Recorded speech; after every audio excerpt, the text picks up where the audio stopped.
বন্ধুরা আজকের এই ভিডিওতে আমরা জানবো গ্রাস কাপ মাছের খাবার সম্বন্ধে। আমরা অনেকে এই মাছটিকে চাষ করতে পছন্দ করি, পুকুরে এই মাছটিকে চাষ করে থাকি। তবে এই মাছটিকে চাষ করতে হলে অনেক ধরনের খাবারও আমরা কিন্তু বানিয়ে এই মাছের জন্য দিতে পারি। অনেকে হয়তো আমরা জানি না এই মাছটি আসলে কী ধরনের খাবার খায়। ম্যাক্সিমাম যারা চাষ করি তারা কিন্তু বিভিন্ন ধরনের অন্যান্য খাবার দিয়ে থাকি, কারণ আমরা জানি যে এইটির নাম হচ্ছে গ্রাস কাপ মাছ, তাই আমরা পুকুরে কিছু পরিমাণ ঘাস দিয়ে দিই। অনেক সময় দেখা যায় যে খুদি পানা, কুচুরি পানা এইগুলো কিন্তু এই মাছগুলো খেয়ে থাকে। এছাড়া কলা পাতা এই মাছের কিন্তু সবচেয়ে প্রিয় খাদ্য।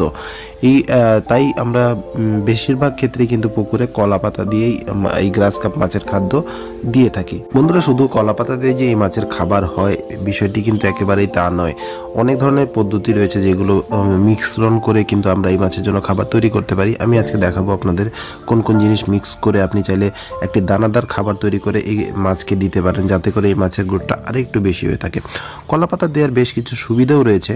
বন্ধুরা, কলা পাতা যেটি রয়েছে এটি কিন্তু হজম শক্তি প্রচুর পরিমাণ বাড়িয়ে থাকে। তাছাড়া মাছের গ্রোথও বেশ বাড়ায়। গ্রাস কাপ মাছ এই কলা পাতা খেলে বা কাঁচা ঘাস খেলে অনেক বেশি গ্রোথে আসে।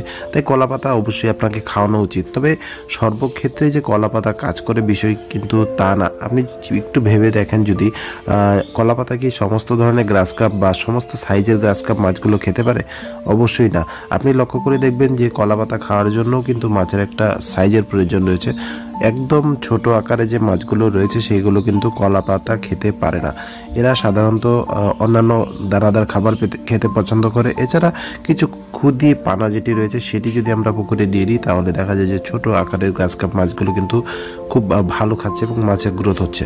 তবে আপনার পুকুরে যদি ছোট আকারে মাছ থাকে সেক্ষেত্রে কিন্তু কলা পাতা দিলে এই মাছগুলো খেতে পারে না, কারণ একটা মাছের ওজন যখন 200 থেকে 250 গ্রাম হয়ে যায় তখন দেখা যায় যে ওই বয়সের মাছগুলোই মোটামুটি কলা পাতা খেতে পারে এবং অন্যান্য বয়স বা এর নিচের বয়সের মাছগুলো খেতে পারে না। এর চেয়ে বড় আকারের মাছগুলো কিন্তু খুব সহজেই সেই কলা পাতাগুলো ছিঁড়ে ছিঁড়ে খেতে পারে।